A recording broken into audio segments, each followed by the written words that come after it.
Hey, what's up? I'm Ed, and today I'm reviewing Spider-Man Far From Home. Now, Spider-Man Far From Home is the second MCU Spider-Man movie, and it takes place after the events of Avengers Endgame. So, spoiler warning for Avengers Endgame if you have not seen it. But if you have seen it, or know the spoilers, or just don't care, welcome to my review of Spider-Man Far From Home. Now, Spider-Man Far From Home really stresses and hits the nail on the head that Iron Man is dead. And how much that infected Peter Parker, which I really liked. But then, Peter Parker is going to go on a school trip trying to impress MJ, played by Zendaya. And Ned's kind of in the background. He's not that big of a character in this one. Which, take it or leave it. But when a new world threat comes around, Nick Fury brings Spider-Man to Mysterio, and Spider-Man and Mysterio have to take on this new world threat.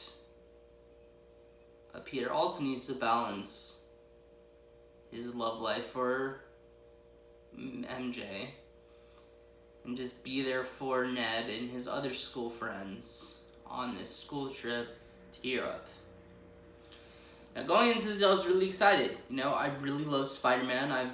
He's my very first superhero that I fell in love with. And I really like what the MCU is doing with Spider-Man. They're really doing it right. So going into this, I was excited. And I have to say, this is by far the best Spider-Man movie I've ever seen. They got everything right. And just as I was saying back in the beginning, how much Iron Man's death has infected Peter Parker is really heartwarming and heartbreaking at the same time, So it was really good. All the supporting cast was good. Mysterio, played by Jake Gyllenhaal, was fucking sick.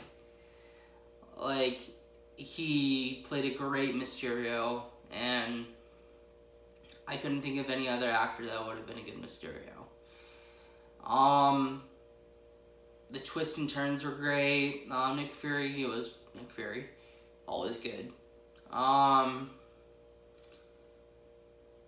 Make sure you stay for the post-credits sequence and the mid-credits sequence, because they're very, very important. But yeah, they just got everything right. It felt like a coming-of-age movie again. It felt like a Spider-Man movie too. So it was really good. Directing wise, really well paced. It was 2 hours and 10 minutes and went by really fast.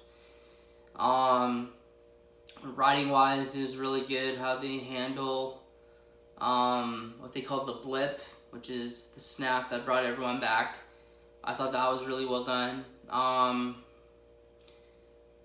It was great, and you gotta see it.